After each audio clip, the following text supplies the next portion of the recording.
In our study of Sri Aurobindo's synthesis of yoga, we have completed one chapter and are beginning the next, titled The Lower Triple Purusha. And before we plunge into it, briefly to place it in context, that in the previous chapter, he was describing the different worlds, gradations as if of consciousness, of relationship of consciousness with force of consciousness, Purusha and Prakriti, which form the various worlds as if in a pile.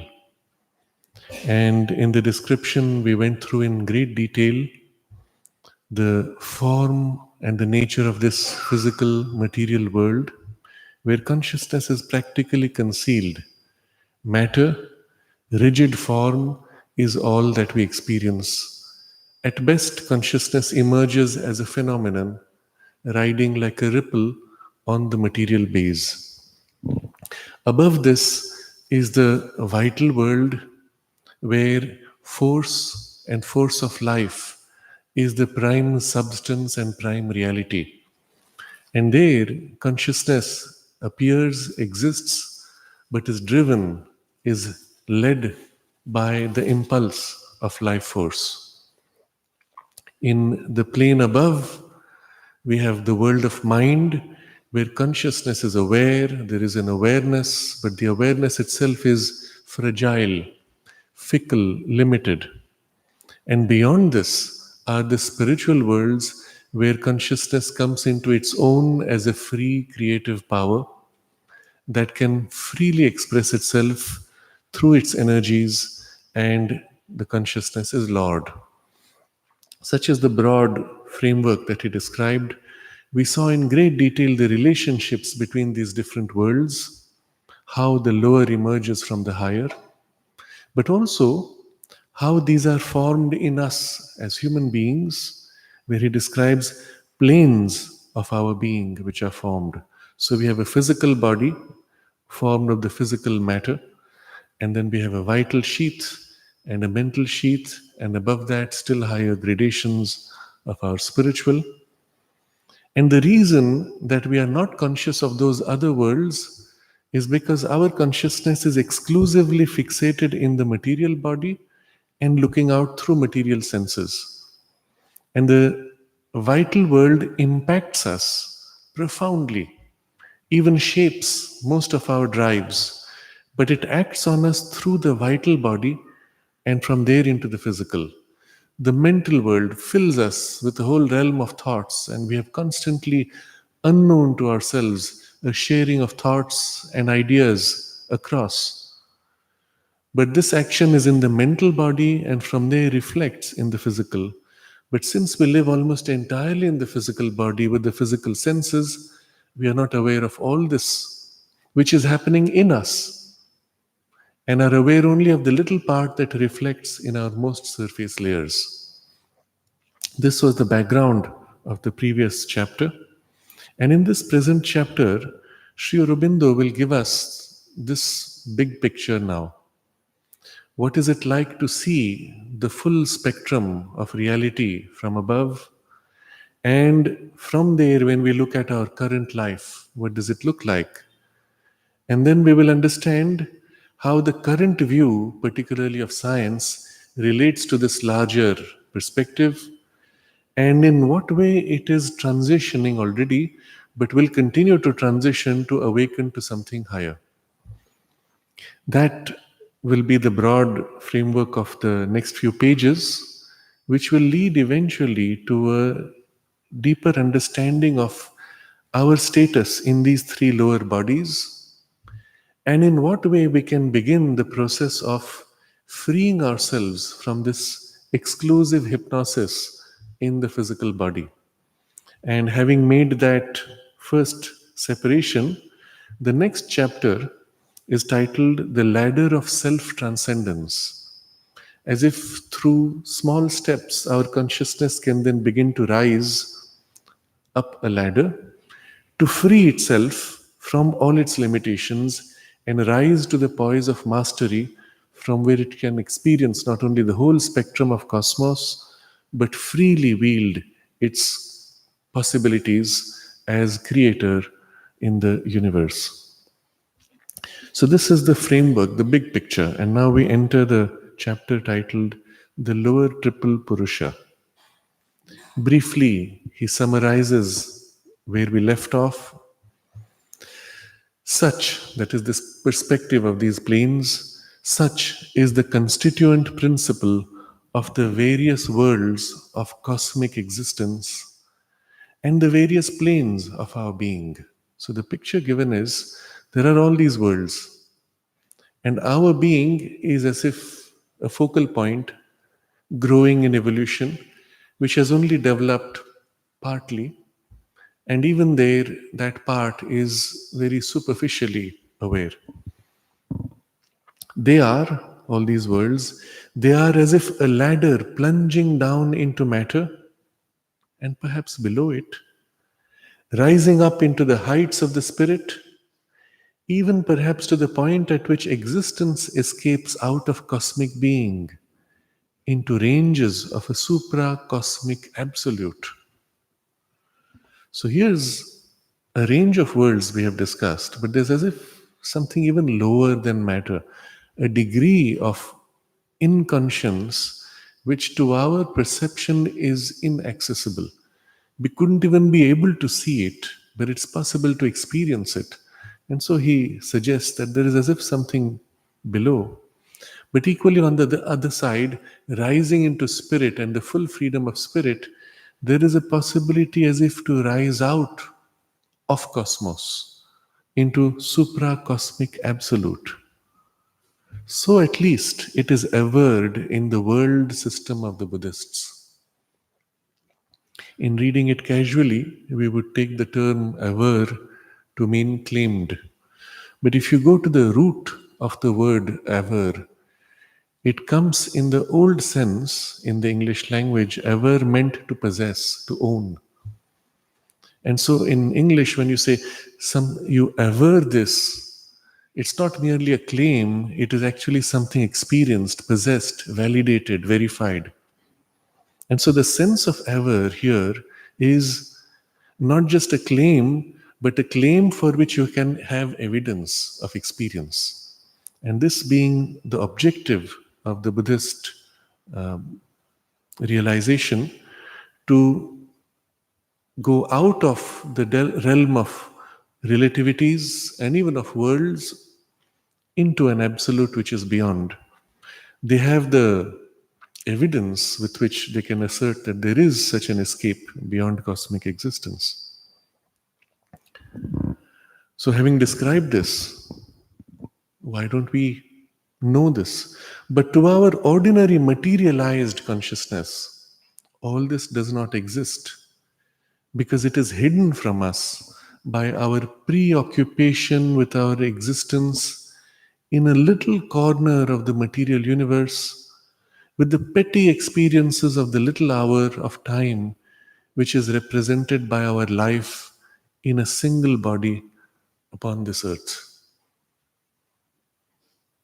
To that consciousness, the world is a mass of material things. So, very interesting here, the phrasing gives you a key of the perspective. He speaks of this perspective of various worlds, and then that, which is this narrow little physical consciousness stuck there. So when you say this and that, you have placed yourself in this large vision of the cosmos, and that is the little thing that you're looking at. So, what is that ordinary materialized consciousness?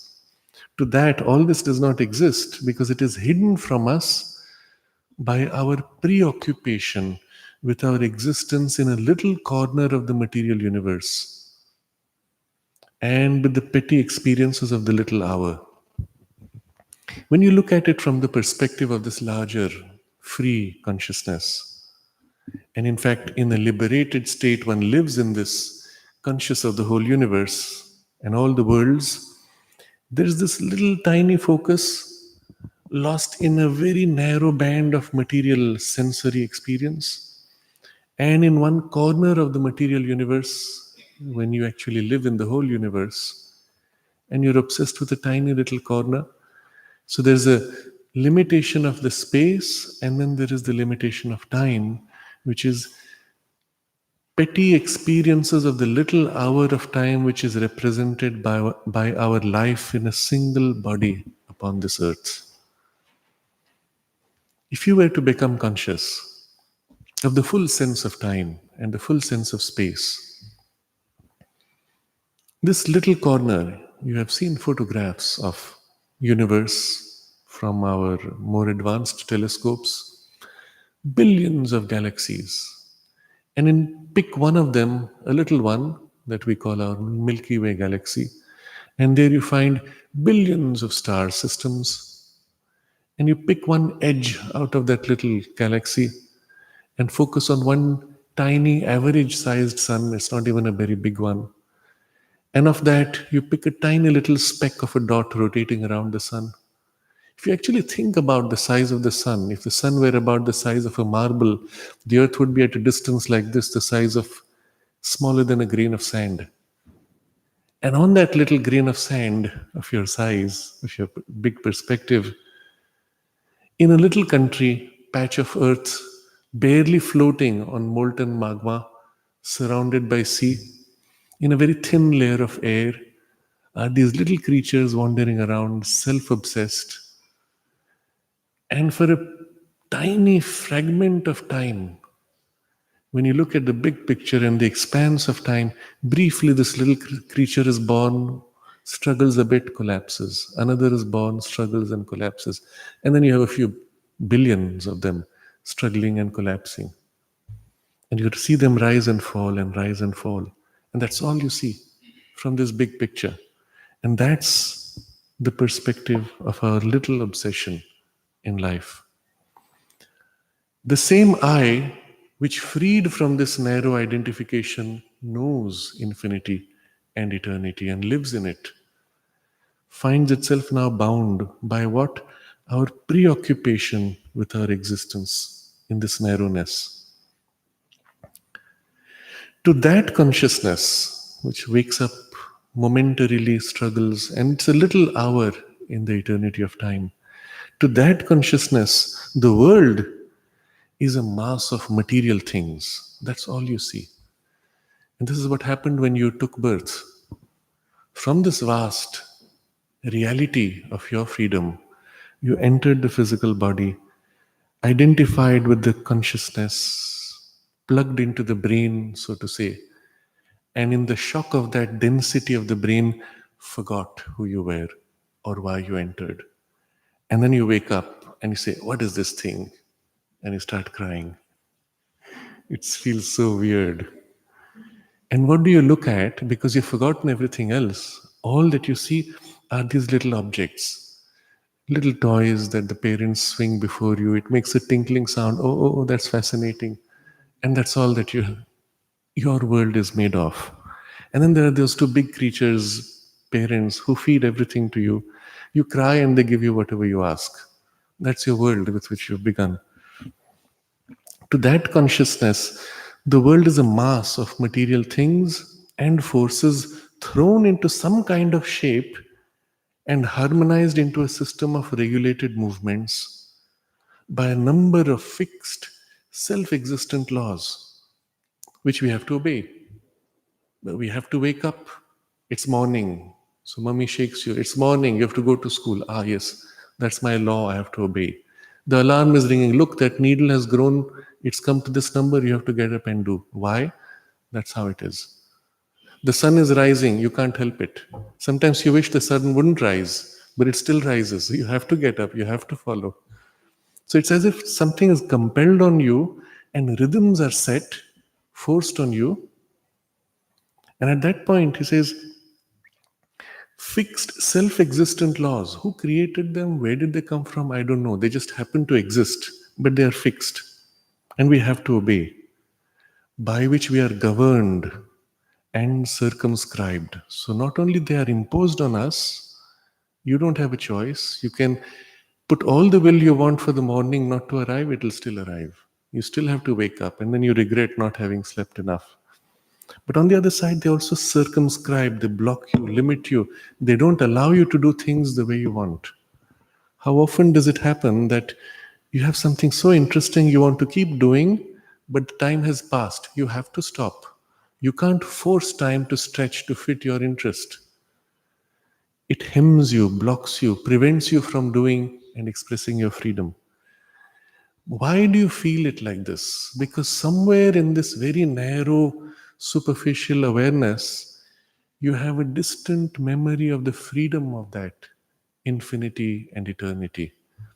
And in eternity, you don't have some limitation of time. You can do all you want to do at the leisure in which you want to do, because all the time exists for all eternity.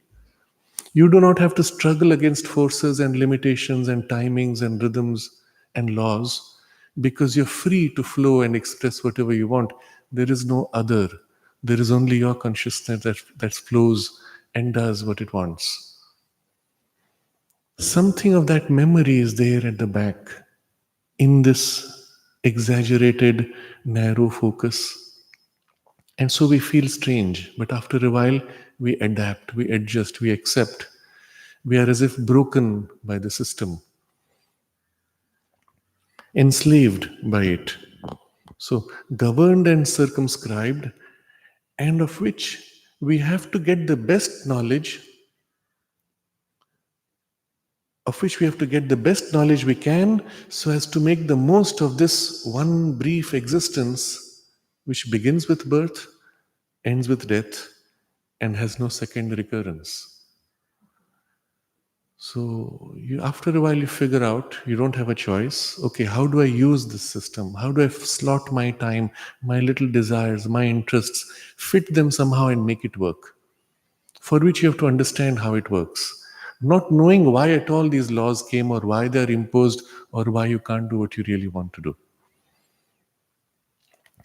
Our own being is a sort of accident, or at least a very small and minor circumstance in the universal life of matter, or the eternal continuity of the workings of material force. So you see the big picture as you wake up and you study your science to understand your world, and you see, oh, billions of years, maybe 14 billion years, the universe has been developing. Earth has 4 billion years, and somehow I'm born. I don't know how. They said that somehow little molecules fell into place and the cell was created and somehow life came. So all you see is this accidental, brief appearance, or at best, superficial, minor incident. The bigger story is of the Earth's geological upheavals going across millions of years. And somehow you have appeared momentarily on the surface, scraped around, eaten food, and then gone. No second recurrence. Accidental appearance. And the material force continues. And so they tell you stories like, after so many billion years, the sun will extinguish itself. Your earth will become an empty planet, too cold for life. Maybe, maybe not. We don't really know. But it's billions of years of span. Somehow or other, a soul or mind has come to exist in a body. And again, science says, we don't know how, but give us another 10 years. We are just on the brink of it. We will explain how your mind appears. We will explain your intelligence and your sense of I, your soul. And they've been saying that now for 100 years. And every time it's another 10 years, we will get you a proof, we'll prove to you and show you. We'll create consciousness. Somehow it misses, but it feels as if it's a product of matter. So the more you understand matter, the more you will get close to this. Somehow or other, a soul or mind has come to exist in a body, and it stumbles about among things and forces which it does not very well understand. So, when first you come into this, even as an individual or even as a culture, evolving, let's say, a few thousands of years of struggle, and you've gathered a body of knowledge, what's your first priority? At first, preoccupied with the difficulty of managing to live in a dangerous and largely hostile world. And then, with the effort to understand its laws and use them so as to make life as tolerable or as happy as possible, so long as it lasts. So, first step, you survive. Second, you make it a little less of a struggle, tolerable, or a little bit of happiness. I remember it was a friend of mine, his child had been growing up, unusually intelligent, observing the new world he's come into. And one day, he's seeing all the politics that happens among adults, and he's playing his own politics. One day, he asked his father, Papa, who can control mom? The word is in colloquial Indian, they'll say setting. A setting means where you make you've done the setting, you know you will get the contract. That means you've bribed everybody. So, who can do the setting of mom? He realized that everybody was being set, and he was hearing this vocabulary. He saw people setting everybody, ensuring compliance. And he found top dog was mom. Mom is controlling everybody. And at the age of 10, he's asking this question, who can do the setting of mom? And he's trying to find his place to control, to organize. And the instinct is fascinating. Already at that time, the child is trying to get his place and assert his will to make things more tolerable, comfortable, and maybe a little happy also. If you consider the prime drivers of an adult life, it's not very different. It's just the scale has become larger and the quantity of control or attempt to make comfortable is a little more large. But it's the same impulse, really. So you try to understand the laws to make life as tolerable as possible or as happy as possible, so long as it lasts. And then Sri Aurobindo's observation, if we were really nothing more than such a minor movement of individualized mind in matter, existence would have nothing more to offer us. Its best part would be, at most, this struggle of an ephemeral intellect and will with eternal matter, and with the difficulties of life supplemented and eased by play of imagination. So, if this is all, that we are just this ripple on the surface of a material form, matter is eternal. Your intellect and will rise and struggle for a while. Upon that, there is a life which is also struggling. You know, you have your thoughts which are struggling, and then your desires which are struggling, and they're really two different struggles, but eased by a play of imagination and the consoling fictions presented to us by religion and art and all the wonders dreamed of by the brooding mind and the restless fancy of man. So, in such a situation, when you see that life is pretty much pointless, or someone says, yes, it's like that, that's life, you suffer, accept it. So, you find an escape in the imagination. I can imagine a life where I don't suffer. I can imagine a heaven where everything is beautiful. And all the things which I cannot have here, I satisfy with my dreamings. This would be the case if this was all. And now he reverses the position, turns the viewpoint from below back to the above. But because he is a soul and not merely a living body, man can never for long remain satisfied that this first view of his existence, the soul view justified by the external and objective fact of life, is the real truth or the whole knowledge. If we were only merely living body, our objective perspective would say, this is all, there is nothing else. But because we are soul first, we realize that this is not all, there is something more. And there are two angles he gives, that this is not the real truth and this is not the whole knowledge. And there are two different ways of looking at the world. You can look at the world and say, all this which I think it is, life is like this, matter is like this, we are a body which is thinking, it's not the real truth. The real truth is something totally different. Science itself, as it goes deeper, comes to this recognition. Matter itself, it says, yes, you think this is matter, but actually this is molecule. No, you think it's molecule, it's actually atom. No, it's not atom, it's subatomic particle. No, it's not particle, it's pure energy. No, it's wave. No, it's particle. No, it's wave and particle at the same time. It keeps layering that there's a more real truth behind. That's one way you can look at materially, or even psychologically. We can say, it appears as if it's just this, but it feels as if behind that there is an intelligence, something trying to express itself.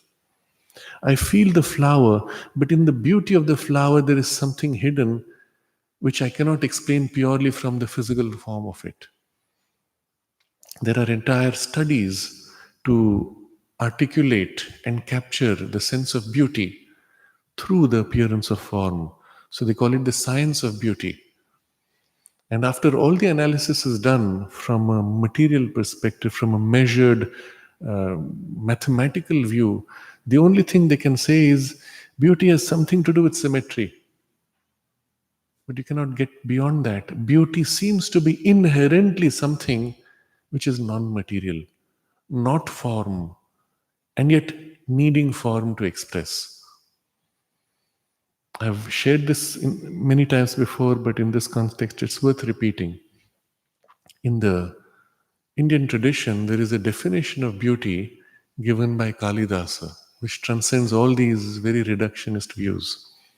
And he defines beauty like this. He says, in Sanskrit, I will paraphrase, from moment to moment, that which reveals always newness, that is the essence of beauty.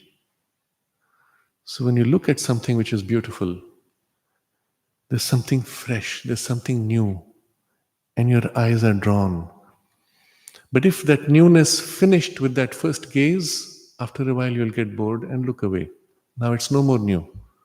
But the nature of beauty is that from one moment to the next, there's something new and ever new, that you keep on looking and say, oh wow, oh how wonderful, oh wow. And you turn away, but you want to come back and look and gaze.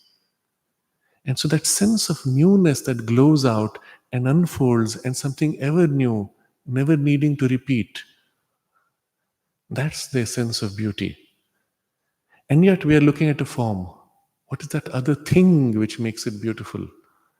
And you're unable to capture it. You can feel it, but you cannot reduce it to your material, sensory, mental terms.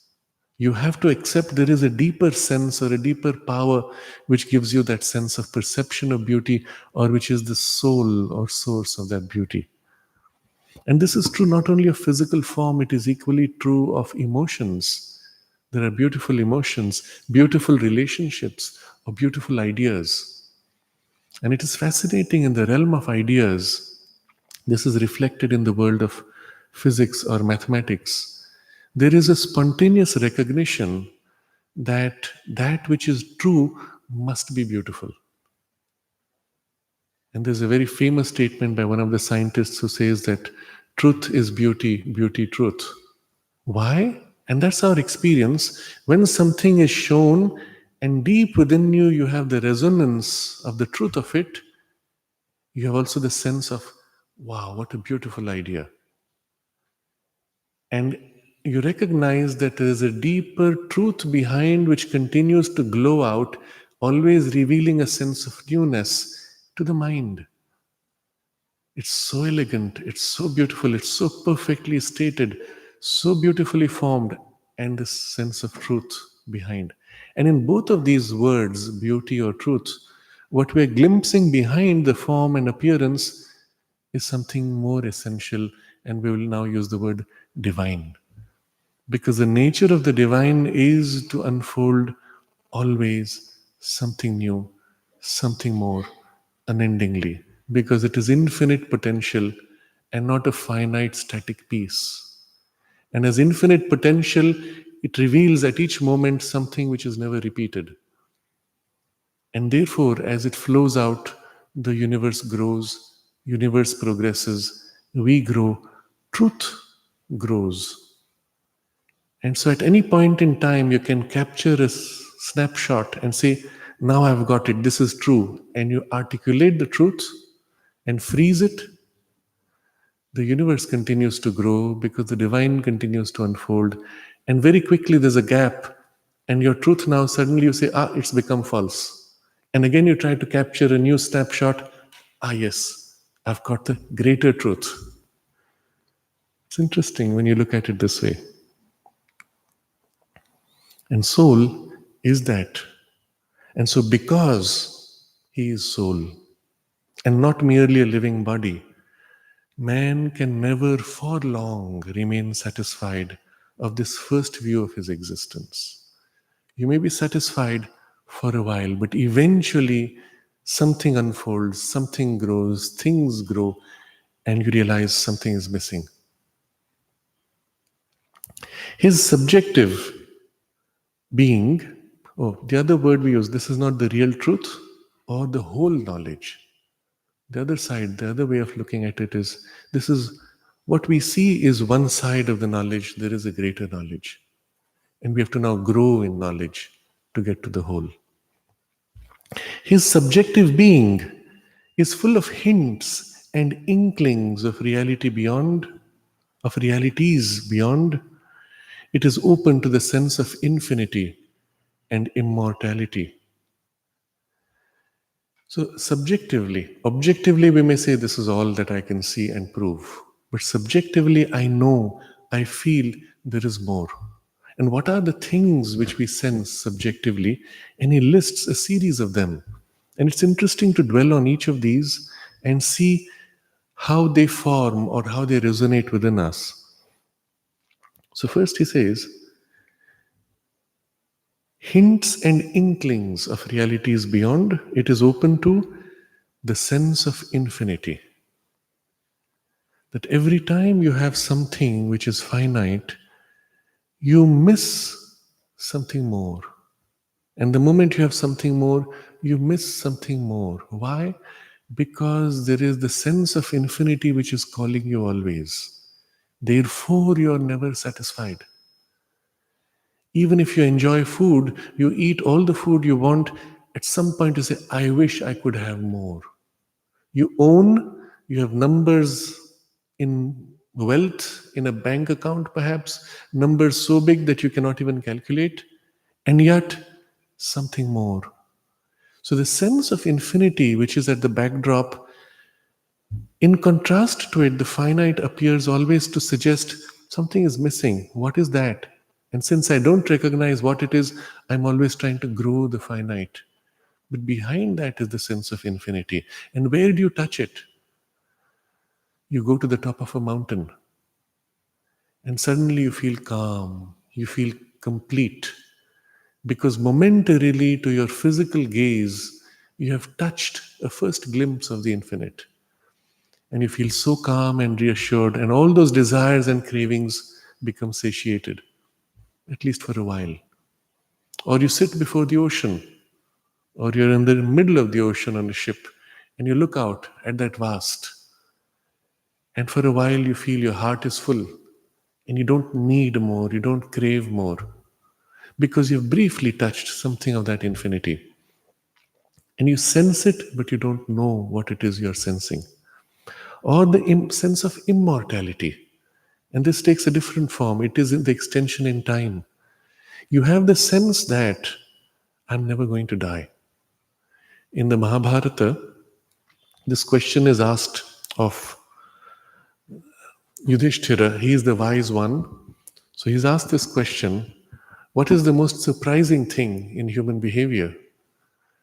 And Yudhishthira says, although everyone knows that someday they have to die, everyone behaves as if they will never die. Interesting. Why is that contradiction? Because somewhere inside we know we are immortal. And to accept mortality, to accept an end, is to accept a falsehood. And we feel immediately a reaction: no, it's not true. And yet, on a very superficial level, materially, all the evidence of your science says, you're going to die. Why don't you accept it? And even if you do accept, superficially you accept, what do? I will do something so great people will remember me for all time. Isn't that what you're trying to do when you try to become famous or great? Or you want to create a monument or an object or a piece of art that will last beyond your little time. Or you create an endowment or an institution with your name on it, or with your parents' name, or whatever it is. The idea is to attempt to extend the name into time.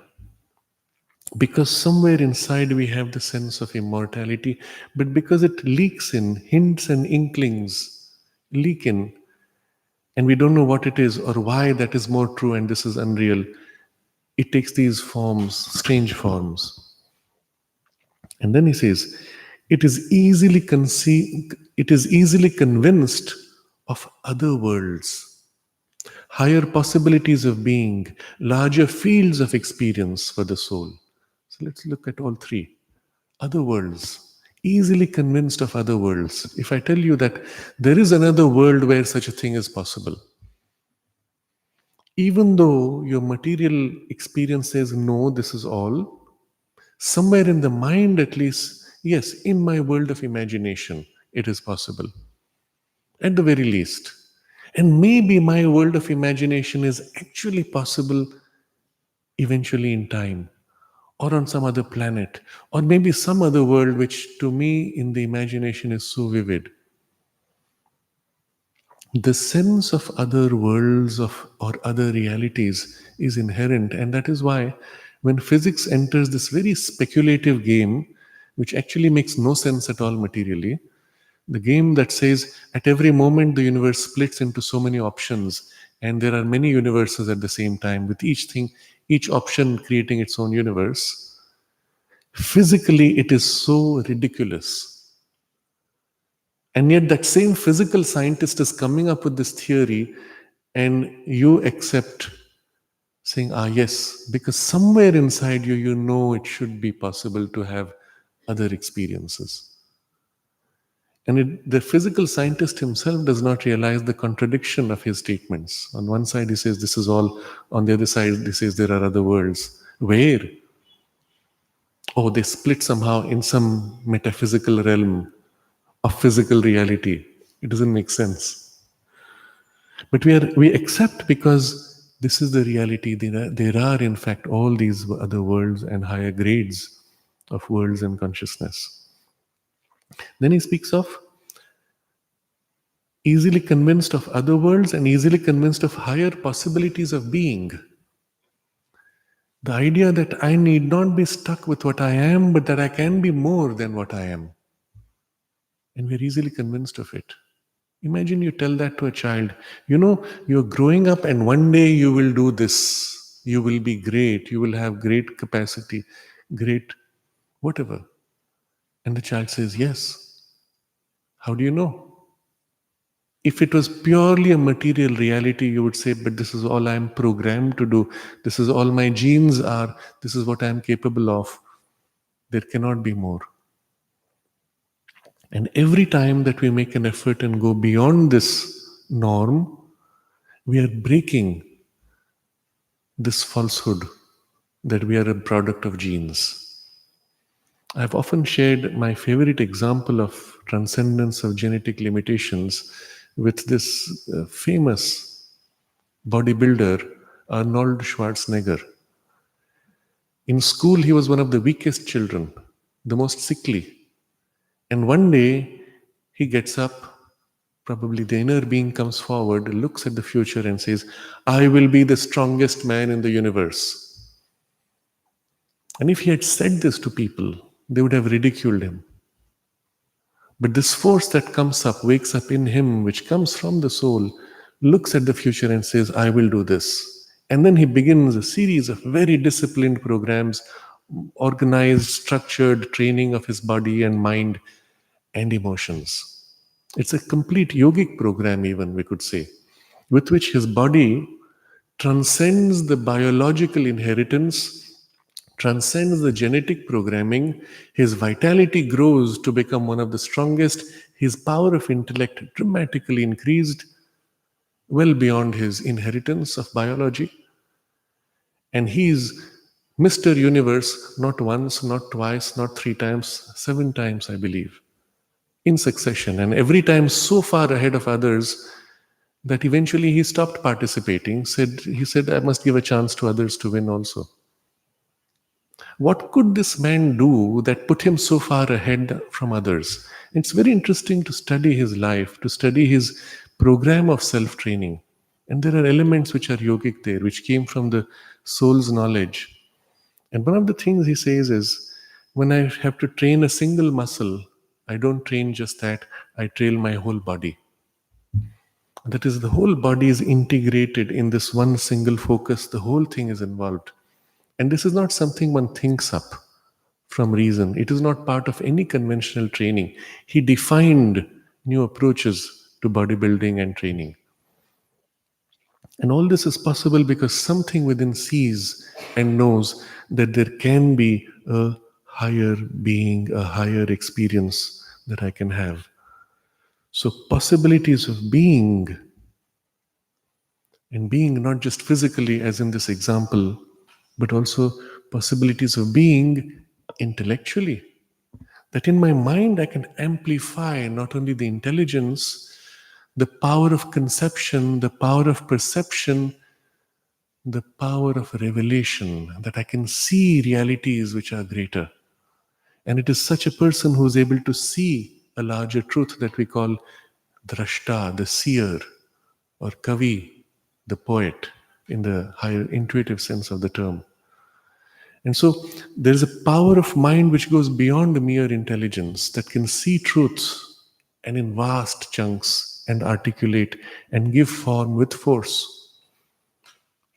There's also a spiritual possibility of being beyond, where you can live in the totality of this universe of space and time, because that's the true nature of your soul. And so everything here is as if turning towards that and is willing to recognize any possibility all the way to that. And the last, he says, larger fields of experience for the soul. And this is what it would come to eventually. You live in the full possibility of your soul's experience of the world. And what might such a soul experience of the world be like? Well, one obvious in the context of our discussion so far, you experience the whole universe within you. You experience all time unfolding within your totality. But also you can zoom in and focus on a particular experience through this body, through this mind, and look at the whole universe, but in a wider spectrum of perception. What is our current perception? We have 5 senses. Each of these senses has a very narrow band of seeing, experiencing. So let's say our sight has this very narrow band from the red to the violet, narrow band of frequencies. And with our instruments, we know there are an infinity more of ranges of electromagnetic waves, all as if frequencies of light which our retina cannot see. A snake can see into the infrared. Butterflies can see into the ultraviolet. Why can't we? And if we could, by some greater power, now begin to expand our sight to widen this zone, what would the world appear like? How many millions of colors, more rich, more varied, would be part of our experience of the spectrum?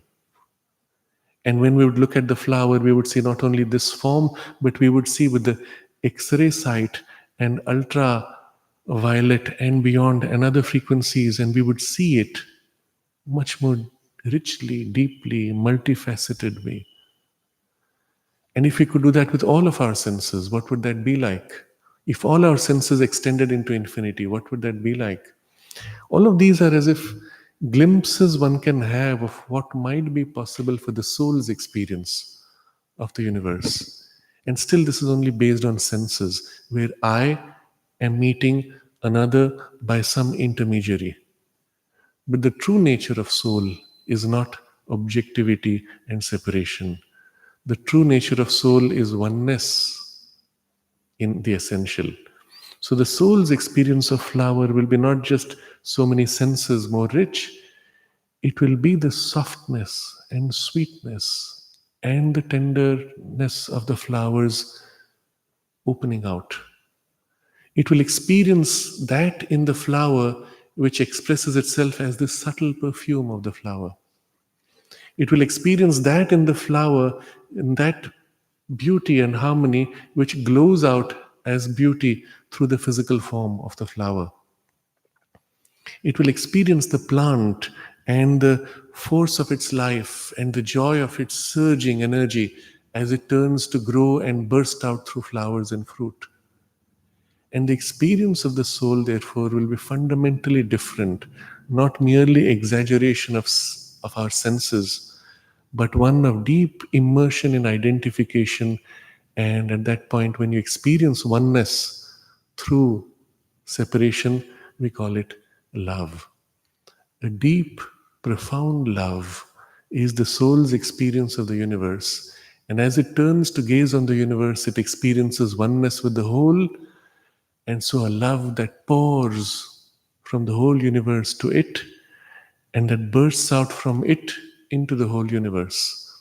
And this deep, profound flow of love and all relationships with all forms and objects, such would be the possibilities of the soul's experience.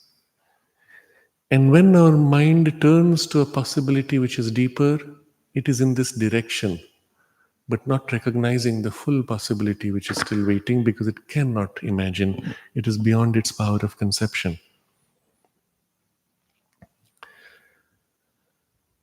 So it is easily convinced of other worlds, higher possibilities of being, larger fields of experience for the soul. And in contrast, science gives us the objective truth of experience. Science gives us the objective truth of existence and the superficial knowledge of our physical and vital being. But we feel that there are truths beyond, which possibly through the cultivation of our subjective being and the enlargement of its powers may come to lie more and more open to us. So here are these two facets of our quest. What we have today as the physical science, it gives you this it gives you the objective truth of existence. What do you see objectively? What do you recognize and validate objectively? And then a little bit superficial knowledge of the physical and vital being. Your body is made of these processes, these hormones, these chemical structures, and your energy is the product of these biological processes which extract energy and express it. Yes, true, but very superficially. In fact, as you go deeper into biological processes, you discover very quickly that it doesn't work. It doesn't explain everything, it doesn't describe a whole range of experiences. For example, the energy which your physical body can produce by burning sugars is quantifiable, measurable. But in fact, a person in a state of exaltation can produce so much more energy that it will be far more than the biology has. And all of these come into domains of paranormal phenomena in the training which is given to yogis or lamas living in the Himalayas. They're taught to be able to produce heat from the body in a way that they can live bare-bodied in the snow, lie down in the snow, go to sleep, wake up in the morning, and continue to walk for 100 kilometers in barefoot in the snow with only a little food that they're carrying in their backpack. They eat a little bit, go to sleep again in the snow, get up and walk again. The calories from that food or the stored calories in your fat are not enough to produce so much heat. Very simply. And what this shows is what we have measured of the life force in the body as calorific products is a superficial part. There is much deeper reality of our life force, our vital being. And the same can be said of our physical being also. The physical body itself is capable of things which are unexplainable by science. So, for that, we need to tap something else. What do we do there? We feel there are truths beyond which, possibly through the cultivation of our subjective being and the enlargement of its powers, may come to lie more and more open to us. There's something more we feel, and if you cultivate yourself, if you grow somehow subjectively, you might be able to reach it. That's the instinct, that's the intuition that we have. Every child has at least sometimes, not just once, attempted to will an event to happen. Do you remember doing that as children? Something has to happen, and it's as if you put all your energy, and sometimes it happens. And when it happens, what do? You replicate the same thing you did again and again. And if at that time what you did was in a certain form of prayer or a particular invocation or a particular gesture, you will keep repeating that gesture, hoping to make it happen. What do you see in this instinct and in this process? The first glimpse of the formation of magic or occultism. The exercise of your will with some process and procedure to compel circumstances as you wish. How did it come into you? It was an instinct that knew I should be able to do this and did whatever it could at that moment with the tools and capacity that it had. And maybe it was a coincidence, maybe not. There's a part that doubts. But somewhere you know that it's doable, and therefore you are convinced, even if it happened by coincidence, I should be able to do it. And if I can enlarge that capacity, then I should be able to do it every time. Very simple instinct in all, but it's subjective. When the knowledge of this world is ours, we've studied all this, completed all that matter could teach. When the knowledge of this world is ours, we are irresistibly impelled to seek for the knowledge of other states of existence beyond. And that is the reason why an age of strong materialism and skepticism is always followed by an age of occultism, of mystical creeds, of new religions, and profounder seekings after the infinite and the divine. What an extraordinary observation. And the logic of it is impeccable.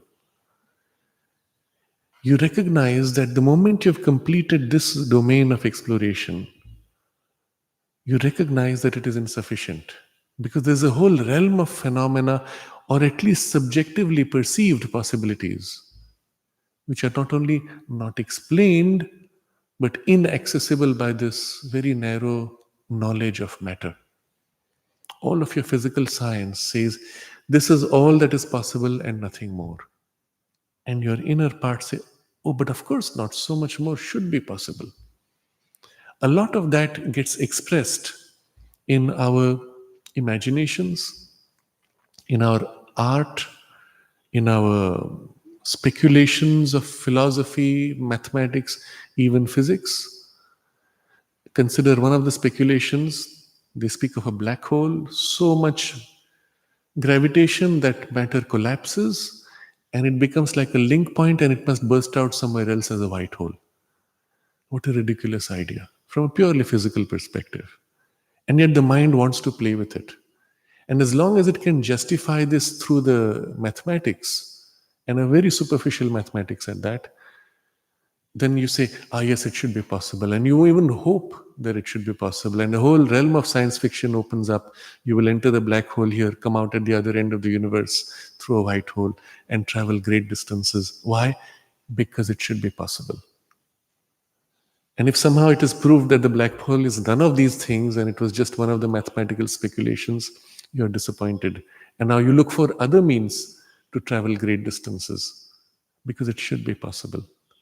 And this physical reality and the understanding of it is too shallow. There must be more. So the moment you've stopped, you know there has to be more, and so you start going beyond it to other realms of knowledge. We are irresistibly impelled to seek for the knowledge of other states of existence beyond. In the very edge, for me, the most fascinating part of the scientific quest is what will be called the cutting edge. The very nature of cutting edge is that it is meeting the unknown. And when you dwell on the cutting edge, every time you come across things for which there's no explanation. And in order to be able to justify that such a thing is possible without current explanation, you have to expand your knowledge, enter a deeper or a higher realm of knowledge. And that's the most satisfying thing. To stop with what is known and say this is all is the most suffocating feeling. There must be more. You can't stop with this little. I remember reading many years ago, and across many books, there was information about how when they first took this was in Skylab 1980s, there was a space station which was out there. They had taken things up. Of course, astronauts had to eat. They were throwing out waste. But occasionally they would bring back things from space. And there was a documentation, and it was a scientific laboratory validation that brought back an object and they happened to measure its weight. And they found the object weighed less than what it should have been. You take a 1 kilo metal piece, it's been up there for 6 months, it's brought down, it's weighing less than 1 kilo. It was a shock. And so they began to weigh regularly, and they found the weight kept dropping. For several months, it continued to drop and then it tapered off, and then gradually it began to build up weight again. And I think eventually it settled back to 1 kilo. Now, this fact is recorded, but you will not find it easily today. It has been so well suppressed because it breaks the whole current paradigm of science. You have been told that a physical object has a finite and fixed mass, which can never change. That's the basis of all our current physics. And here was evidence that being in that zone and back, the mass was fluctuating. But if you pause and think about the implications, you realize mass is not something fixed. Mass is the result of something else more subtle, an operation behind the scenes of your current knowledge. And if you can tweak things there, you can change the mass of objects. The yogic experience, in fact, and many of you have had this experience perhaps, you look at objects and it looks as if it's fragile and foam like, hollow, unreal. That's in fact the reality of matter from a certain angle, from a deeper consciousness. But on a material, in a physical level, it seems to be solid. And the solidity is a formation of so many processes. You can play with those and render an object of lesser weight or greater weight. And a yogi is able to do that with his body, but the scientist is now should be able to do with a deeper or a higher science, should be able to do by material process equally. In fact, in history, we have had scientists who have demonstrated this, and the science that they subscribed to was a little different from the very materialistic science, reductionist science, I will say. And they did demonstrate many such phenomena, which are all recorded by scientists, validated by other scientists, but unexplainable to current physical understanding. In fact, in the current physical understanding, when you say matter has a fixed mass, you could ask the question, what is mass or what determines that mass? And science says, we don't know. That's how it is. And the moment it says we don't know, you know that there has to be something more. There has to be a first principle which determines the mass. And if you can catch that, then a whole new science opens out. Yes, yes, yes. There is a whole field of exploration about 100 years ago where they tried to measure the weight of the soul. So they said, all right, when a person dies, the soul leaves. Can we measure the difference in weight? So it gets into an interesting space where they found that in fact there was a sudden drop in the body weight by about 1 gram. And so they said the weight of the soul must be 1 gram. But it could be simply the fact of the subtle body separating that may have a visible physical result. It could be the fact that from the body things evaporate. We don't really know because it's a realm which is so unsure, so subjective. It gets into something which the hard materialistic science is uncomfortable with and has not developed sufficient tools to explore. And so Sri Aurobindo points us in that direction. But for now, we recognize the moment you have had a period of strong materialism and skepticism that says there is nothing else except this, you know that you're now transitioning into a new age where we will say, let's look at all the rest that is not found in this body of knowledge. So it's always followed, he says, by an age of, and he discusses four broad categories: occultism, mystical creeds, new religions, and profounder seekings after the infinite and the divine. You will recall, those of you who are following the classes of the Life Divine on Sunday, Sri Aurobindo describes the four entry points through which nature prepares humanity to open out to deeper realities of the spirit. The first he puts there as religion, second, occultism, third, spiritual philosophy, and fourth, direct spiritual experience. And here you will find all four listed, a slightly different order. First, occultism, then mystical creeds. So in the mystical creed, it's much more a belief system and more a philosophy of some kind. And then religions, and then the more profound seeking after the infinite and the divine. Why this change of order here? In fact, there's a very clear logic from religion to occultism, because religion has almost a superficial mechanical character. Occultism opens you to your own deeper ranges of powers, and then at that point you've still not brought in mind. When the mind comes in, it rises above and tries to organize it into a philosophy and a spiritual philosophy, and separate from all this is the deeper reality which is of the spirit.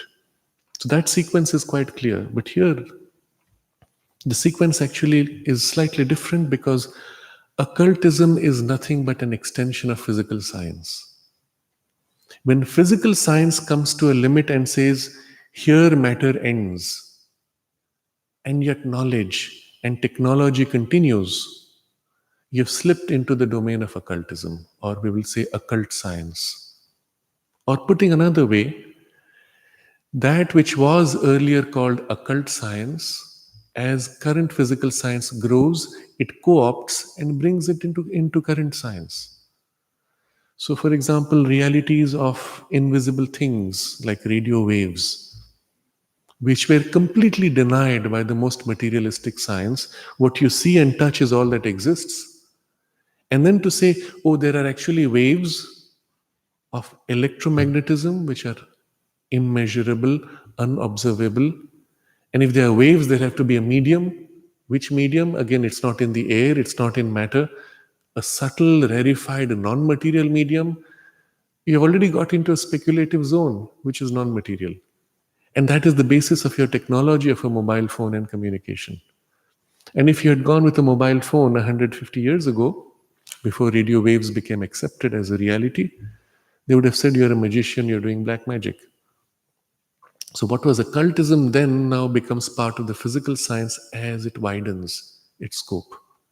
And still, there's a point where it fails. Because its starting point is you should be able to reduce all things to a material, quantifiable, and fixed, rigid basis at least. So your radio waves are, yes, electromagnetic phenomena in an underlying ether, and then they removed the ether, and then they called it ripples of energy in empty space, not explained, but described. But still, it is material, but of a grade which is more subtle. But you cross a threshold where you have paranormal phenomena, and again measured in the laboratory, where a person projects an idea or an energy into another, and this other person is put in a room which is completely shielded to all electromagnetic frequencies. And this person from outside the room is able to influence the states of the other person. So now it is not electromagnetic. What do you call it? And you see, over time, the vocabulary has to co opt a phenomena. So in Russia, if you go back 40 years ago, they called it bioenergy. Somehow it is an energy put out by the human body, but it's an energy. And as energy, we can include it in science. But we don't know what kind of energy, but it's energy. Today, because energy had a problem with science, energy means you should be able to measure it and reduce it and quantify it. You can't, at least not this energy. So today, what they call it, the term which is increasingly acceptable is biofield. And that bypasses the problem of science's vocabulary. Now it's a field, and as a field, it can influence other fields. It's biofield, it comes from your biology, it's not there automatically in dead matter, and it somehow can do stuff which we can measure.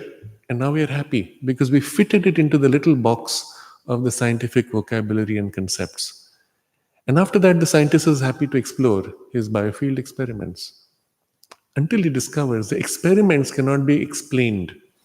I share one example I've given a few months ago here, perhaps, but where a person heals another by a certain transmission of energy, we can still say biofield or even bioenergy. The healing process is recorded by a video camera. You have registered an effect in the cells or the patient on which the healing is done. Now you remove the healer, make a copy of the video camera tape recording, transfer it to a video file, transfer the file across the internet into another computer. So nothing physically common, okay, except the informational pattern of the video recording. That's all that's there on the other side. There you play it on the television screen and put a cellular sample in front, and it receives a similar result as the healer doing the healing.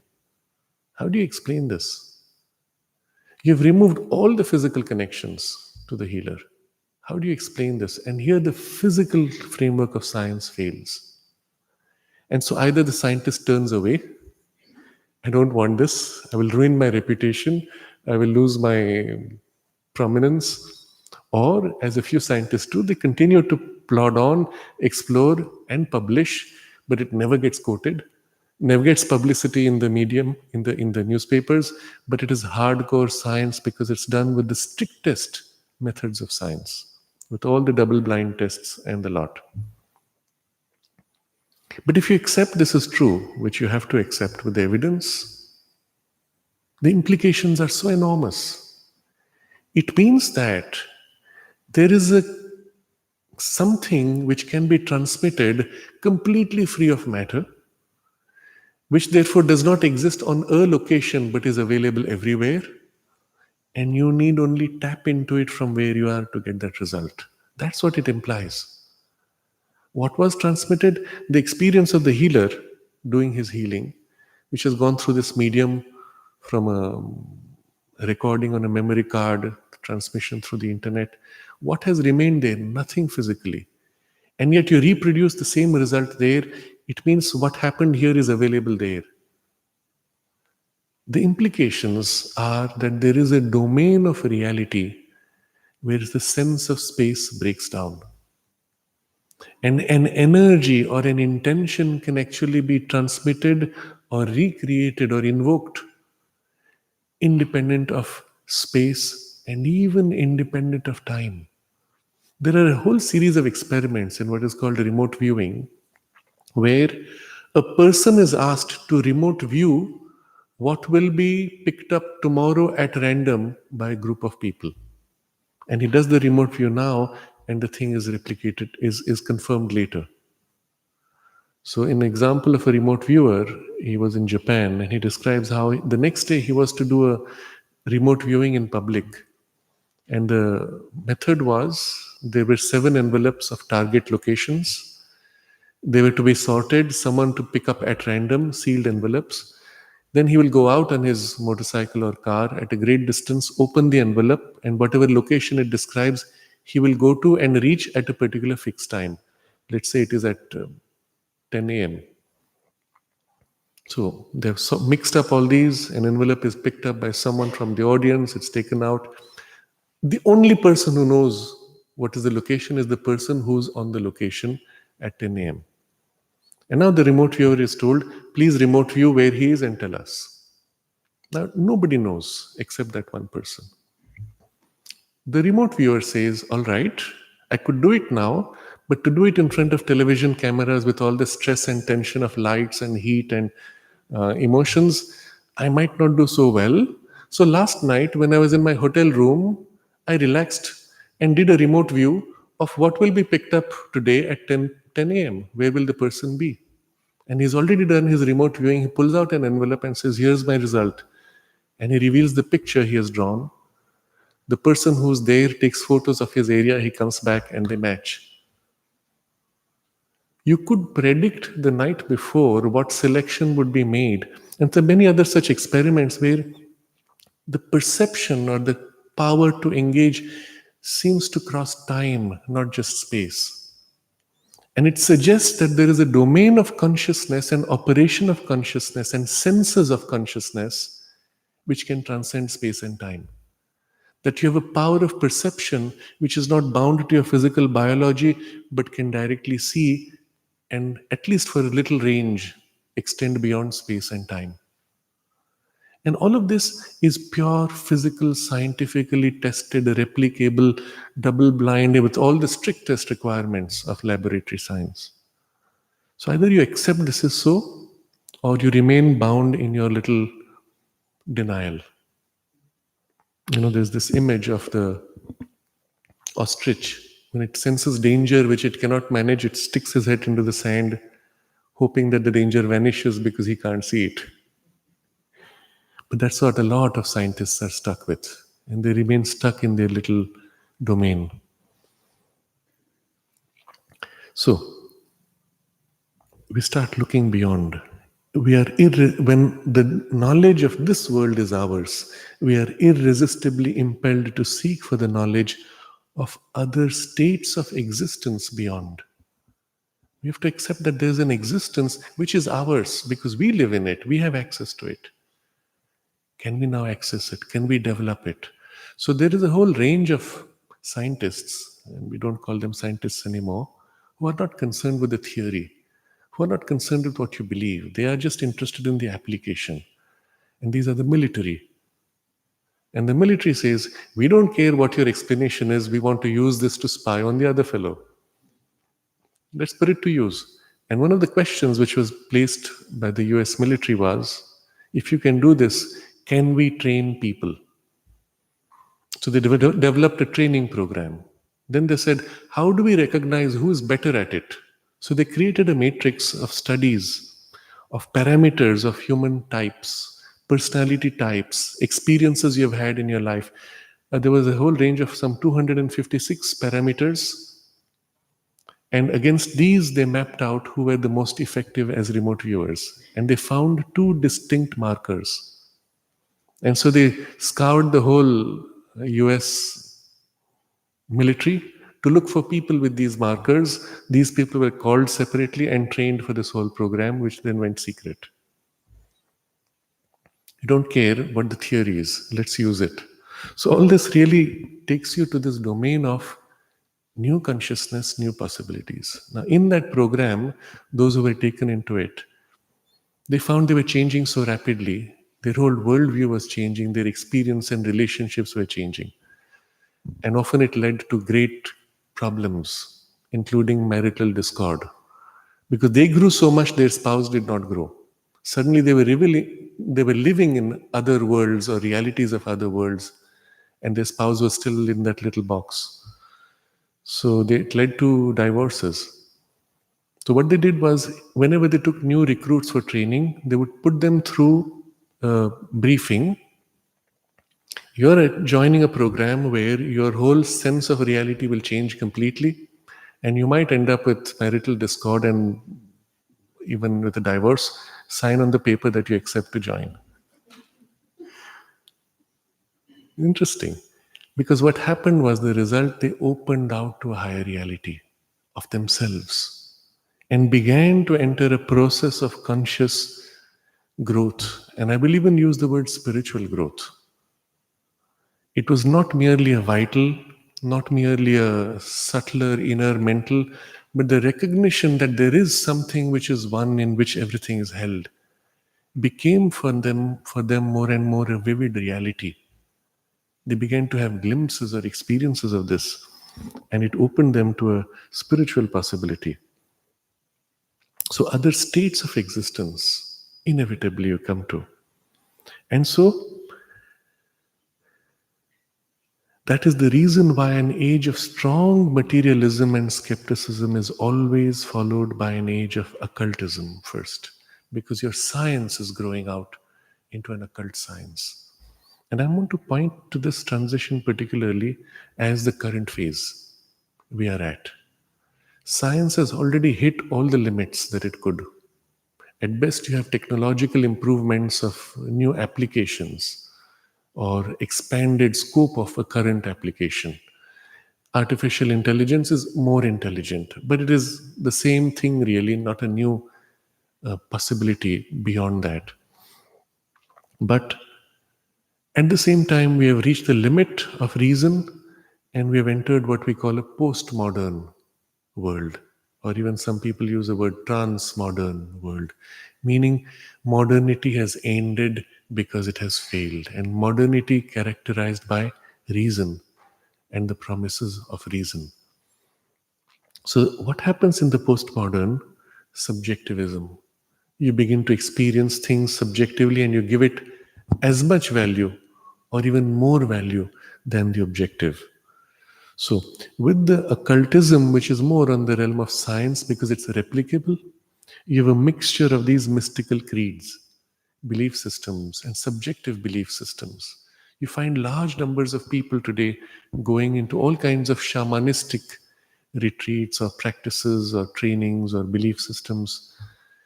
And I had recently, in some interaction in Europe, a group of yoga teachers.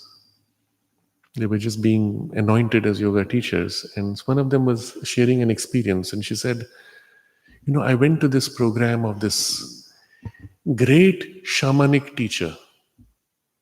And it was very powerful, something, and something odd about the teaching of that.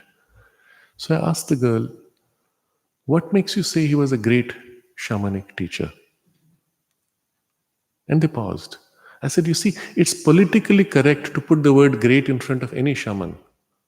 Any shaman who's projected, and there's a whole publicity built around certain personalities, you have to project in public as great teacher, great shaman. Otherwise, why will people come to listen to him? But what's your experience of greatness, or what's the basis of the claim of greatness? And it made her think. I said, not only that, anybody coming with a shamanic background need not be great at all. The whole shamanic experience may be something extremely small and narrow, opening only to the domain of the lower vital worlds, interacting with beings in nature. And you may have powerful effects of being able to produce rain, for example, but that does not make it great from a spiritual perspective, at least. It may be powerful, but powerful is not spiritual. And another point which I raised, I said, whenever you speak of things spiritual, people tend to use the word in the New Age community, especially, very powerful experience, so it must be spiritual. I said, no, generally powerful is vital. The spiritual, it'll be more associated with pure and true and something more essential, inherent. And you never come back from that saying, oh, it was so powerful. And anything so powerful fades out eventually, or is followed by reversal, disappointment, excitement with disappointment. And that's typically a vital pattern, not spiritual. And I'm pointing these out because in this domain of the subjective opening, all kinds of things come up, all kinds of mystical creeds. And they're mystical because they belong to a domain behind the veil, which is secret. And then there are belief systems, which may or may not be valid or half valid or limited and narrow in their beliefs. And new religions, you will see in history, every now and then there are these little bursts of new religions. They always follow a period of strong skepticism and denial. An excellent example is the phase which is post communist.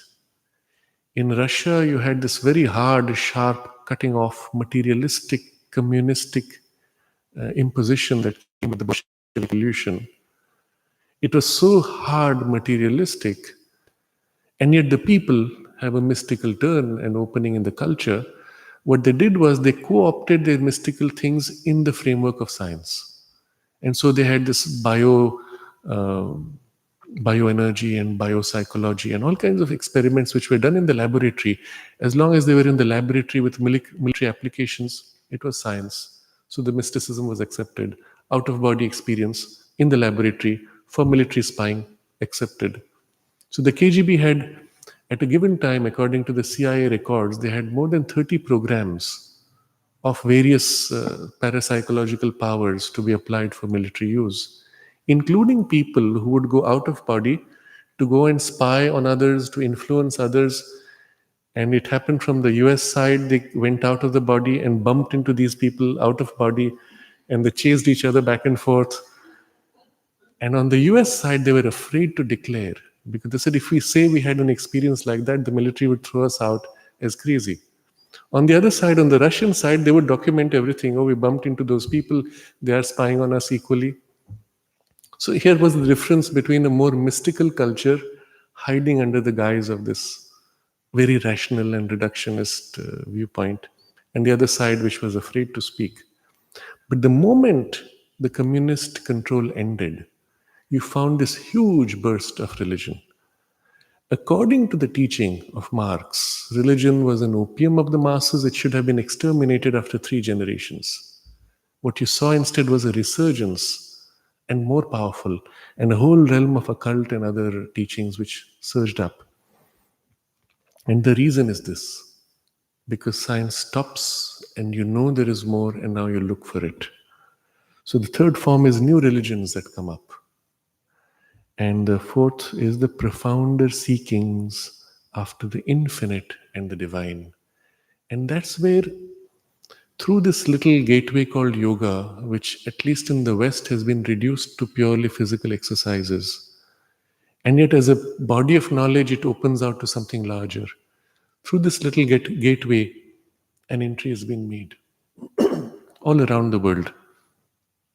And hopefully, bit by bit, a few will cross to some deeper realms. But we are at this very interesting transition point of history where the most material has failed, the age of extreme materialism of science has ended, and there is an opening now to a greater science, at least a seeking for a greater science.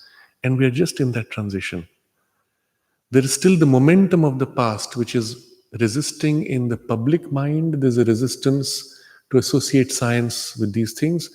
But in the public interest, the experience has gone so far that I have seen in the US, they have conferences which are only in appearance scientific. The bulk of it is this highly subjective space. Using vocabulary of science, they will speak of quantum weirdness, quantum entanglement.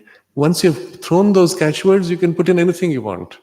Because quantum entanglement says things across a distance are connected.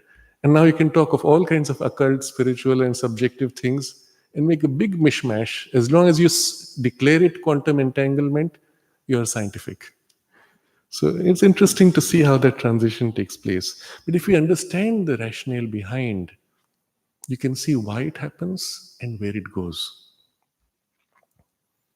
Eventually, and perhaps more valuably, towards profounder seekings after the infinite and the divine. The knowledge of our superficial mentality and the laws of our bodily life is not enough. It brings us always to that mysterious and hidden depth of subjective existence below and behind, of which our surface consciousness is only a fringe or an outer court. And why is this so? Because we are all these things within, below, behind, and of course above as soul. So the superficial mentality and laws of bodily life will always bring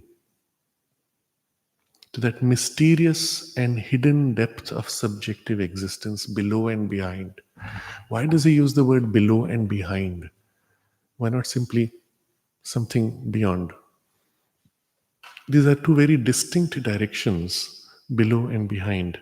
The realm which is behind is of the same grade of your bodily life and the superficial mentality, of the same grade of consciousness, but opening to larger possibilities. For example, possibilities of the mind, possibilities of intuition, possibilities, as I said, of subtle senses or remote viewings, out of body experience. They are all of the same grade, but opening out to something wider. So it is behind. In consciousness, not higher. When you go in an out of body experience, your mind consciousness is still the same, maybe a wider, freer, but still the same ego with the same fear, with the same limitations.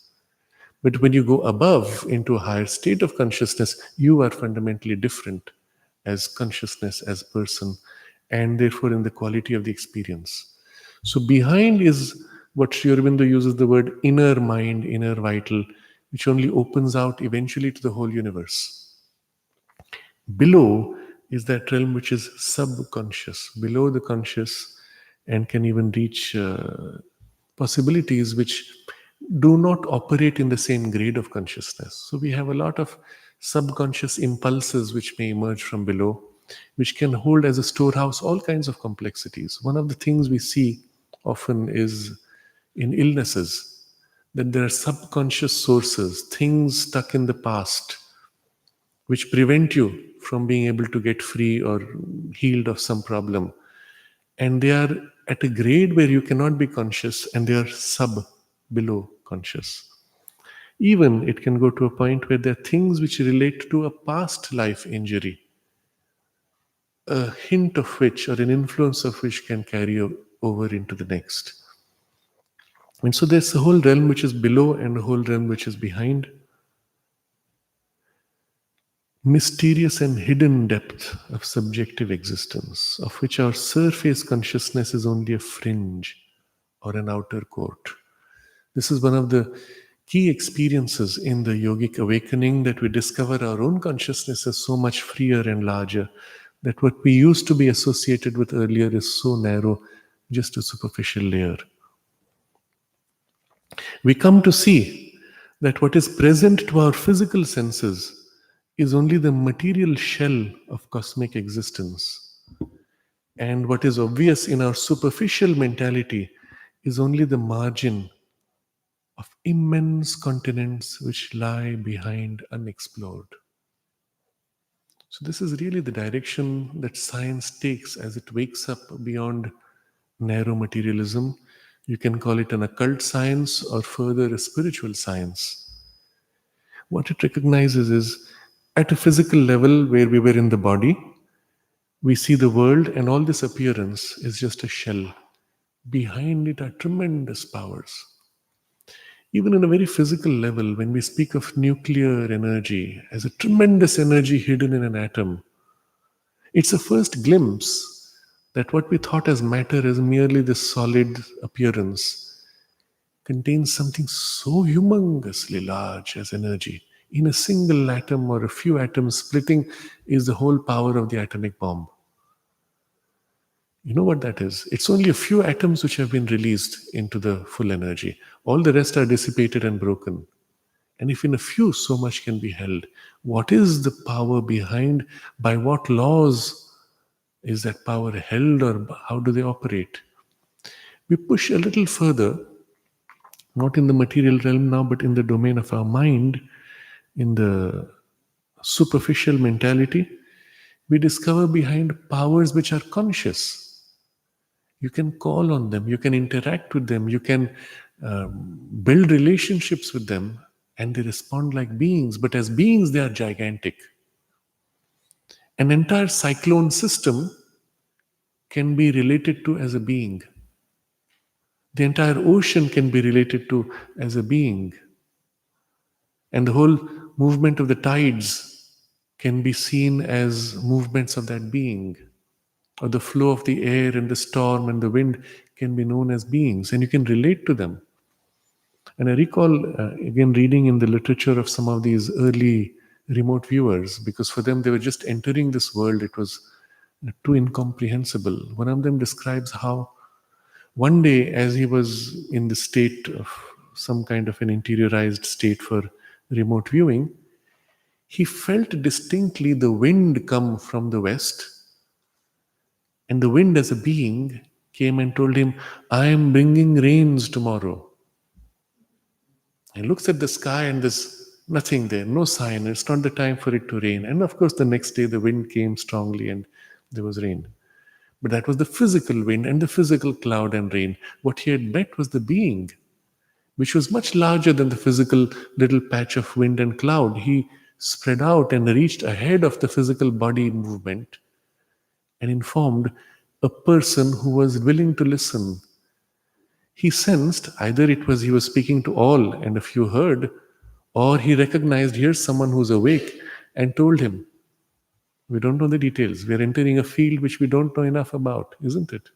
But you can still apply your reason and rational mind and explore the field with rational tools, recognizing that some of these things are at a level which is not simply rational. As human relationships cannot be reduced to mere logic, and yet they can be described in rational terms, and you can relate to these large beings, ask their help, or all these possibilities open you out to a huge, and he uses this word, immense continents which lie behind, unexplored. In the Mahabharata, there are descriptions of weapons which are given, and they're often given in the form of a mantra or a capacity or a power of energy which is infused in the person to whom it is given. And the person now is traveling without anything in his hands. And on the battlefield, he takes his bow and arrow, which are his primary physical weapons, takes the arrow and invokes now this higher weapon. And when he releases it, it produces an immense tornado, or evokes rain, or creates fire. It looks magical. It is magic from a certain perspective. But from the other side, it's an occult power. It's a weapon which has been released. And there's one particular weapon, the Brahmastra, which is the most terrible, the most intense.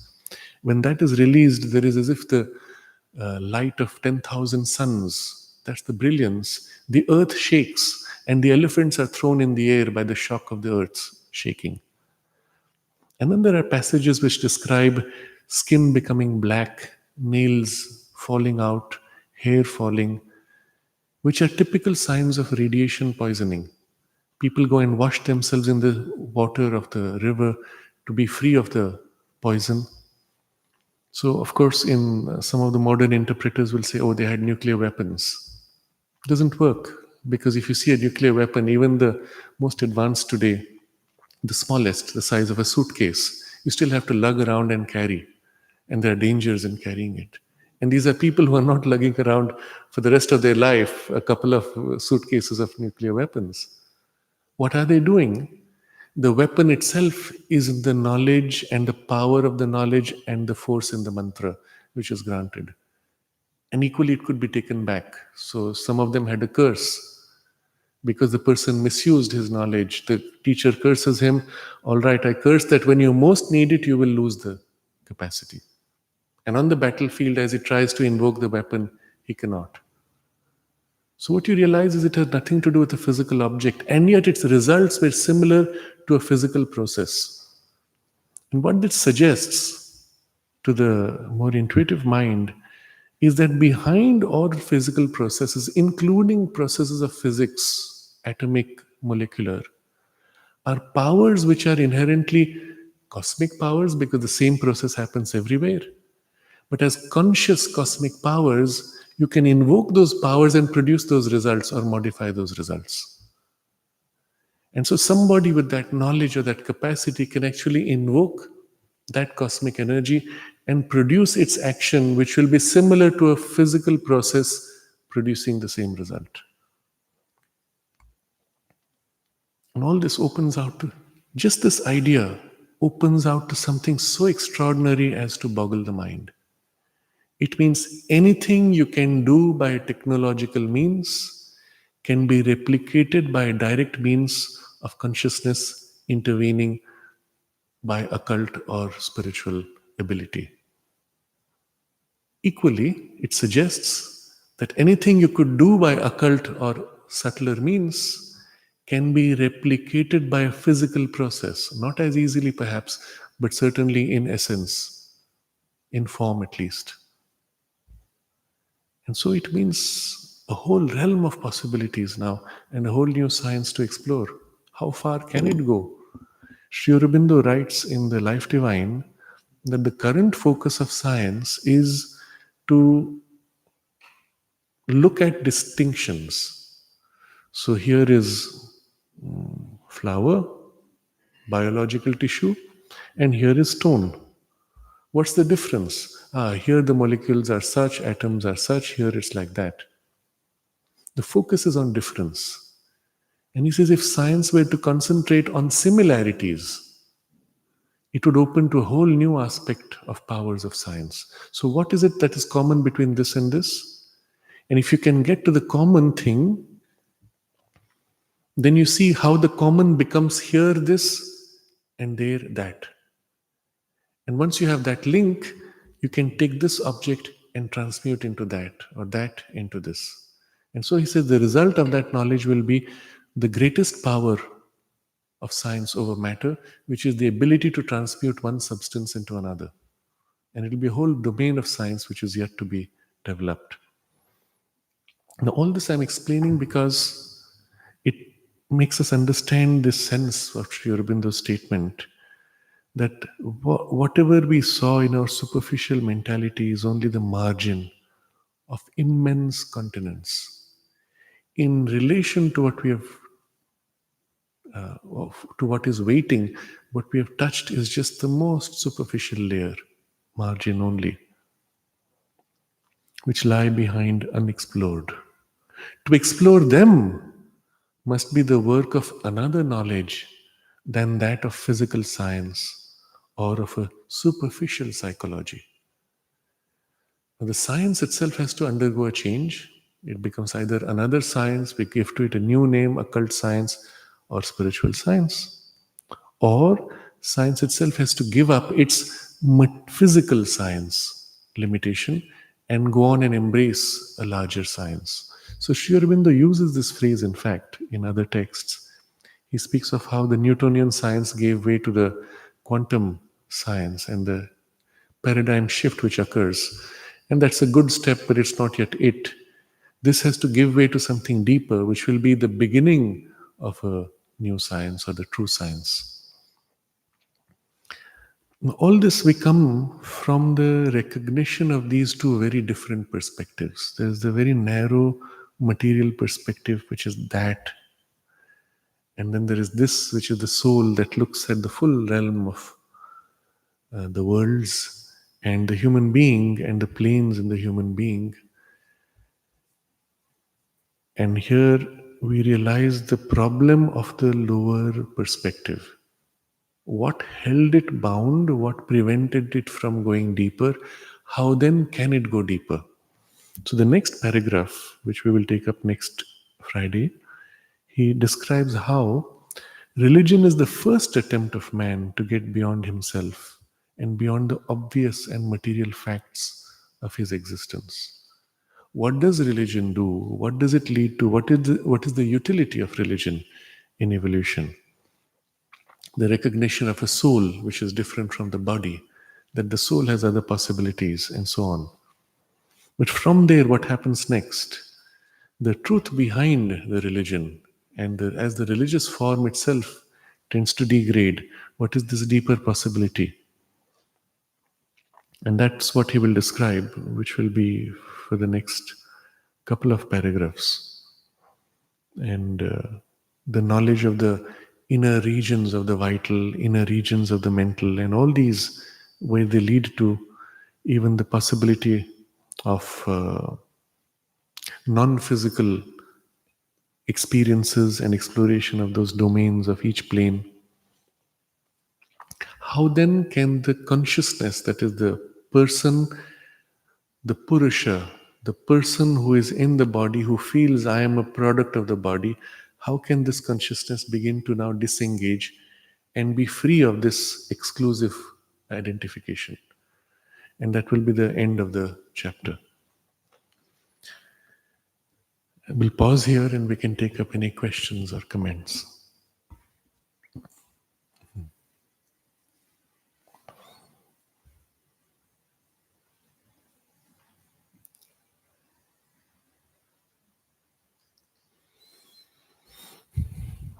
You see here the justification of the reductionist physical science. Because if you look at the world only through these newborn physical sight and physical body, that's all that you can see. But the moment you wake up to something deeper, you begin to look also deeper at reality. And that sequence is inevitable. So you see here the description is valid not only in an individual's growth from your birth onward, it is equally valid for a growth of a whole culture or civilization, which may start with a very materialistic orientation and outgrow it. As you can see in, as I said, the communist societies which have crossed over now to something more. We see the same pattern in China today, a sudden turn towards religion, yoga, occultism. And interestingly, the Communist Party, recognizing that it cannot control this, has only kept one rule. You can follow any religion you like, but it should not threaten the state. Your religion is your private practice in your home, and it must be Chinese, it should not be extra national. So they created Chinese Buddhism, Chinese yoga, Chinese whatever. As long as it's packaged within that and control of the identity which they have to protect, it's fine. And stays in your personal space. No public demonstrations of any kind. Not realizing that in the very process, the consciousness changes.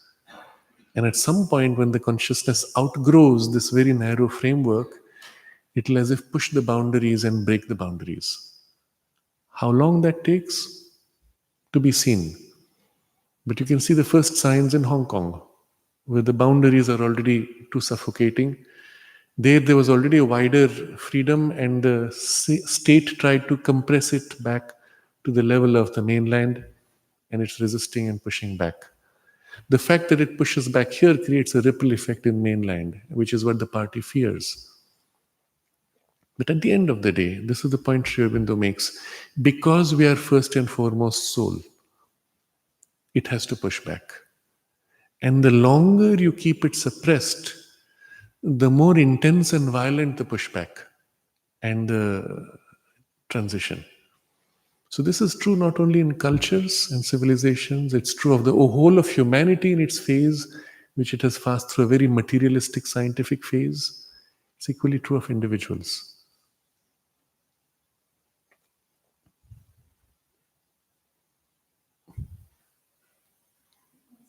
Yes. Okay. You mentioned that science said at one point they thought they had determined the weight of the soul. Did they ever say what they considered the soul to be? So, when this experiment was done to measure the weight of the soul, it was done by scientists on the fringe of current science. Meaning, putting it in another context, science in Europe at that time was more free and open to exploring the mystical. The hard rationalistic reductionist science came subsequently. So there were many scientists who had the occult or even religious side. Newton himself, although presented in your textbooks as a very hard rationalist, was a hardcore Bible fan and was interpreting the Bible to mean that God is going to soon shut down the whole evolution, shut down everything, and declare the end of the world. And in the Bible was the code of when it would happen, and he was trying to calculate when there would be that revelation, apocalypse, and all that. So you see in his very rationalistic science on one side a mix with the strong religious beliefs, and the current description of Newton cleanly edits out that whole religious side. So we find in the century 1850 to 1890s, there was a lot of what they called spiritism. And so even scientists were attempting to explore this domain with reason, but it is not today considered mainstream science. They as if cut out all that part and declared them fringe scientists. But at that time, it was genuine quest by the very valid, rational, and open scientists of Europe. Except it was a very dangerous experiment. They were trying to invoke through mediums spirits and do things. It was a very dangerous field. And so it was in a sense necessary for it to be shut down and a more hard materialism to come in to clean up the in between mix of religion and other things. See, modern science, in its particular current formulation, has this strange idea of Big Bang. One day the universe burst out of nothing. Again, rationally, it makes no sense. Out of nothing, all this comes up. So, but the reason for it is historically, it came from the church teaching. And God said, let there be light, and the universe was created one day. So that element was deeply embedded in the scientists of that age. Today, you have eliminated the religious component, but you're still holding on to beliefs from there which are mixed into current science. So there will be a lot of shifts taking place as science kind of frees itself from those impositions. And so the hard materialism was useful to clean out all kinds of mixtures and subjective elements to as a build from a fresh start. From an evolutionary perspective, that's how we have to see. But then it has to outgrow the hard materialism. Sorry? We don't know because that whole field of experimentation was very um, unreliable. So we don't really know. The soul's weight is certainly not 1 gram. The soul does not have a physical weight. What happened at the time of death is that something of the subtle body separating, a part of the subtle body which we will call the subtle physical, has the density of the physical but a grade which is more subtle. So that part separating may lead to a sense of a sudden shift in the weight. And maybe that you could call 1 gram approximately. Again, that would vary from person to person. It could even vary on the state in which the separation took place. If the separation left behind a large part of the subtle physical, the weight shift would not be much. If the subtle physical shifted in a big quantity, the weight shift would be much. But it has nothing to do with soul proper. To their experience, there was only body and soul. They didn't have recognition of finer gradations and certainly the denser part of the subtle physical. So, what you were measuring was not soul in any case, which cannot be measured by physical means. My it's a observation I made since I studied psychology. While studying the history of psychology, I found out that most of the content of psychology has a very different basis than the physical science. Mhm. So things like emotions or Yes. anything typical. And now they gave the concepts, they discussed it, described it. And now suddenly in psychologists there is an intense urge to prove everything on a material basis. So we as it fall back to bring, oh, emotions, we have a physiological basis to it. Right. And it is, I mean, Yes. it's a recent observation I found out all the schools of psychology are offering most of the courses on neuropsychological basis of psychology of everything. Right. So why is there this shift from one hand? Like we started from a Yes. philosophical Mhm. basis and now we're moving back into the material basis and then probably struggling to growing somewhere. Yes. You see, in the exploration begins from an objective observation. So, if you're observing someone's behavior, at that time you're not observing a linkage to biology necessarily. You're observing and describing the behavior, and that's how the psychology starts as a separate field. Increasingly, as you go to layers behind, you discover that there are phenomena, energetic or hormonal, which tend to associate with certain behavior patterns, tend to, and it's not even a strict association.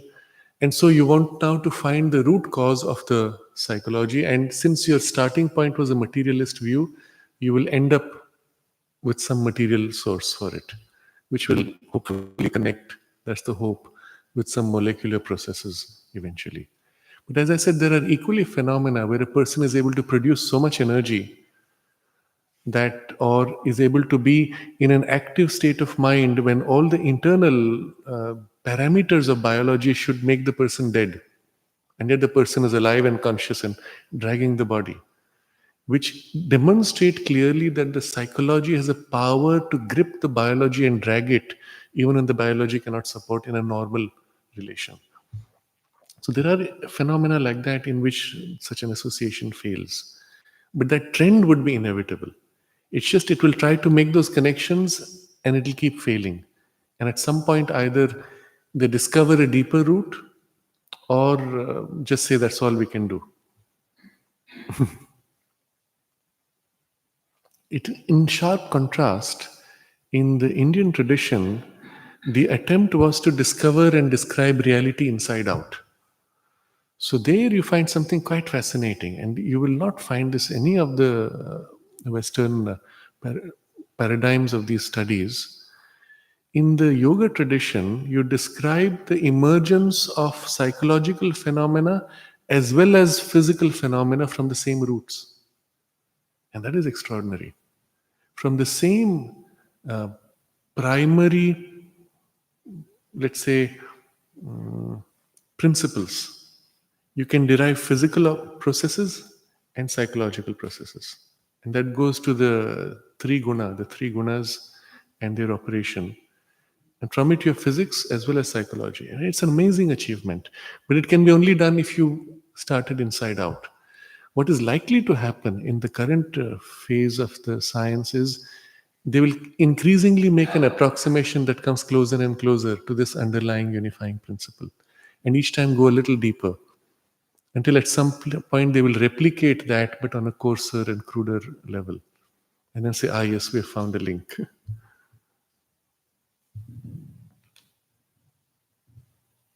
If we can bring back the pancreatic beta cells to life, and we can reverse heart disease and rejuvenate kidneys as we have already done, would it not be possible to reverse the aging process and bring back, say, the dead person to life? So, reversing an aging process would be possible. Reversing death after it has occurred might be much more difficult, because at that point there is a decay and decomposition, the reversal of which becomes much more difficult. But before, yes, but what you do is, it's not a dead cell which is rejuvenated, it is the living ones which now multiply to replace the dead ones, isn't it? Or what you call dead is now somnolent and not totally dead. The cells are there, but they are inactive or ineffective. Yeah. Yes. But it's not dead. The cell is still alive. It's just not functioning as it should. So you have revived its proper functioning. Yes. Yes. Yes. Correct.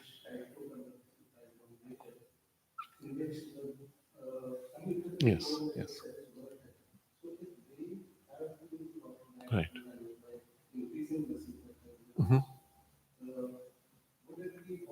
So here the word dead should be used in the proper sense. They have not died as cells. They are dead to that functioning, maybe.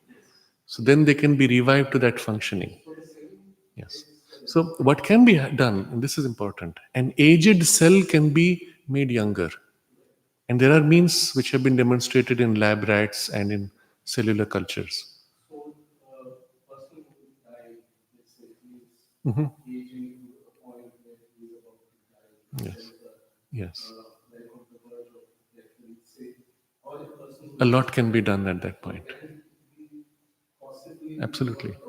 Absolutely. So in Ayurveda, there's a particular technology which is called Kaya Kalpa, where the aged body of the person is put through a certain treatment, which involves being in a dark space for a certain number of days with a very strict diet. And the person should be totally relaxed, because now you're going to regenerate all the cells. He can't be in activity. And at the end of whatever number of 40 days or so, the person comes back looking 20 years younger, and with all the biological functions effectively about 20 years younger. And this has been demonstrated, it has been validated. And as I said, in the laboratory setting with rats and cell cultures, various ingredients have been used which have reversed the aging itself and extended lifespan by 30% or more. So, yes, a lot of this is possible and belongs to a very accessible technology. It does not require anything spiritual or deeper. It is still in the domain of the material processes and life energy processes. One who was on end stage brain cancer. All India is doing medical science, you get send the patient back. They said that we cannot do anything. She's fully recovered. She's doing Yes. around 30 what it was. There's another patient who had totally reversed. Totally reversed. Doesn't happen in every case, but Yes. a lot of things can be done. Exactly. And that's where we see it happens in the cases where the psychology and the spiritual content was aligned to the medical treatment. Where the medical treatment alone was given without the psycho spiritual alignment, you did not get the miraculous result. And here's the other extreme. If the psycho spiritual alignment is strong, even without the medical treatment, you can get the same result. And these are called spontaneous cures. And they are there sometimes so dramatic that current science has documented it and says, okay, close the file, we don't look at it. There are hundreds of them.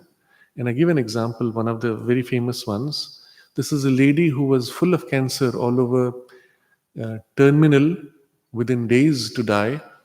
And then she has a powerful spiritual experience, near death experience, wakes up in a spiritual state and is given a certain burst of energy, spiritual energy, comes back into her body. And next morning, she's completely cured, all symptoms gone overnight. Now, this is documented because it took place while in the hospital under treatment. And so, from one day to the next, you find all the even cancer tumors have vanished. This is one example, and there are about a few hundred such cases. So there's a whole group which is now studying these to try to find out what's the common feature that led to the cure. And all the common features that they have found, I don't remember now the details, all of them were spiritual, of a spiritual character. A deep faith that there is a higher power, that it has the power to be able to transmute, to change physical and lower gradations of reality, was one of those characteristics. So they use the word religious. They said there was always a religious component. Without that, there was not this kind of radical cure. Mhm. And Yes. the Buddhist group that she was in, and she was almost Yes. a Wednesday participant. Yes. And she was being, like the group chant to the Yes. people Yes. come to the house and they would chant. There was no, but she was open with that. And when she started talking to people and started to months, rather than can you close me on that? So I said, can surely try, but the thing is that how come you don't do the practice now? It's because my life is, I'm open. Yes. So what we see here, and this is the most important shift, the recognition that we are not body and mind. We are first soul, which has mind, which has body. That shift changes our relationship with ourselves, with the universe, opens up all these possibilities of growth and of exploration, and as in these cases, even a change in the relationship with the body itself. That as consciousness, we are free to be able to recast, even reshape the body to make it a fit instrument, including healing incurable illnesses. But the power is in the state of consciousness above, and in the lower grade, it is the mechanism and machinery which dominates. And so, the key to our progress and our full freedom of action is this ascent of consciousness, which is the whole focus of this chapter and the next. So, we'll continue with this next Friday. For now, we can dwell on this idea and the shift of perspective that it brings.